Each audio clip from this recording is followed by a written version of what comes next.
Chapter 14. The 2-year-old community center was a few blocks away from the dead zone. Started with a small grant and a dream, Lauren Carter helped it grow and thrive. In its infancy, the center was a sanctuary for the neighborhood kids to get away from the streets. It had slowly grown to have programs to help families, seniors, substance abusers, and ex-cons. Housed in a former movie theater, the place was a modern art masterpiece, with murals painted on the outside by local artists. Inside, under a fresh coat of paint, was a rundown and worn structure divided into different areas that worked for the community, so far. Lauren and Chad walked out of her office discussing Chad running a home ownership workshop. "I can't believe you convinced me to do this," Chad said, rolling his eyes. "I believe home ownership is a key component to rebuilding this area," Lauren said, with genuine conviction. "Hello, Lauren," someone said from behind them. The voice stopped Lauren in her tracks. They both turned. Chad held out his hand, smiling politely. "Hello, my name is Chad Gamble." Dante took his hand and they shook. "Dante Holmes." A stunned Chad looked at Lauren. Lauren was gazing intently at the newcomer. Chad saw the raw emotion on her face and cleared his throat awkwardly. "This is your Dante?" Lauren blinked. "Yes, that's him." Her voice a bare whisper. Chad raised an eyebrow at the pair and focused his attention on Dante. "I feel like I already know you." Dante gave Chad a quizzical look, and Chad turned to Lauren.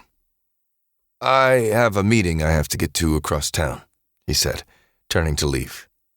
Lauren touched his arm. "Can we talk later?" she asked. Chad shifted, staring Dante down. "Of course we can." "I am not going anywhere," he said. His eyes widened at the sight of their familiarity.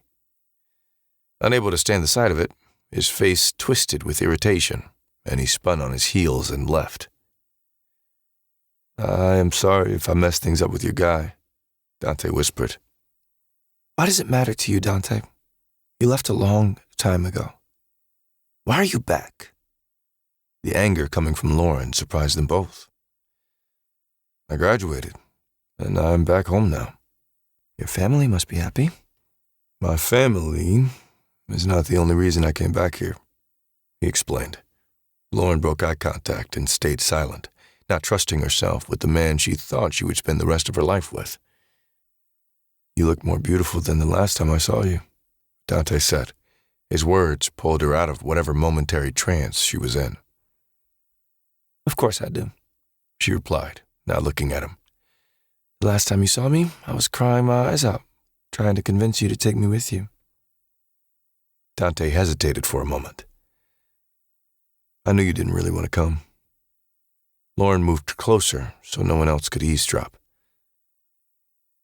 "All I wanted was to be with you."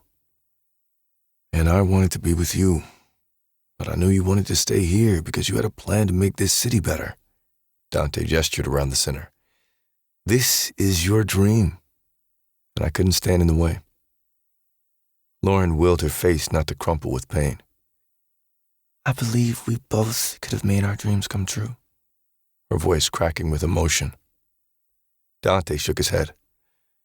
"I had to leave this city, my family, and you, to chase my dreams."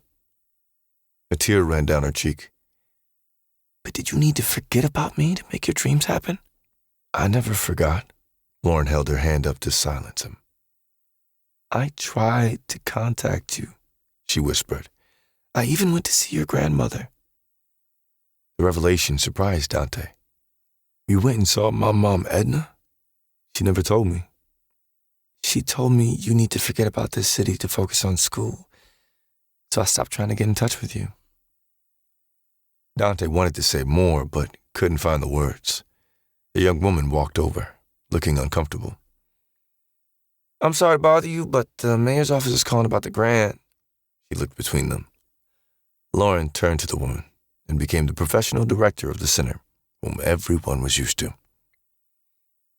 "Tell them I'll be right there," she informed her. The woman scurried away, and Lauren turned to Dante.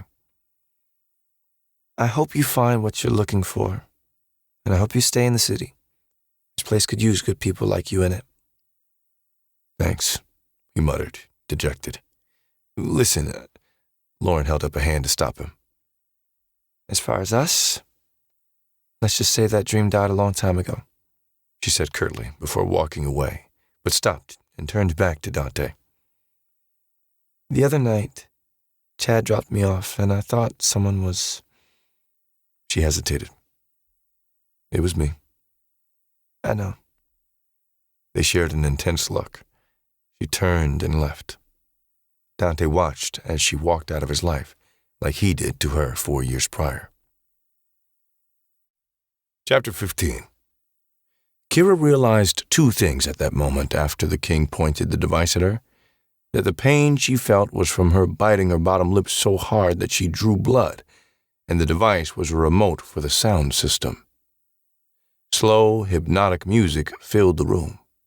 Kira danced, her hips and body moving sensually to the sound. She seductively danced closer to the dark figure. The figure held up their hand, stopping her. As Kira danced, a pang of guilt overcame her. She felt she was betraying the love of her life. She tried to lose herself in the music, but images of his face kept overshadowing every thought she had. After a few songs, the music paused, and a confused Kira stood before the shadowy individual. Cypress startled her when he grabbed her arm to escort her out. Leading her to the bathroom, she changed her clothes. It surprised Kira at how gentle the large man was as he led her out of the penthouse. He put the black hood over her head again, and she was driven back to the old abandoned building.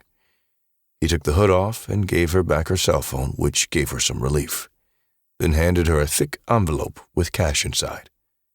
What now? Kira asked. Cypress stared at her. She shifted uncomfortably under his gaze. Did he enjoy the dance? She asked. You must have. You're still alive.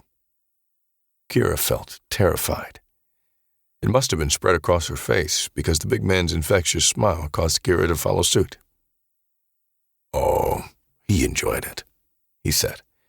He already texted me. He wants another dance at the same time tomorrow. Cypress turned and left without another word. Kira looked down at the envelope. A flood of emotion hit her like a tsunami as the tears raced down her cheeks.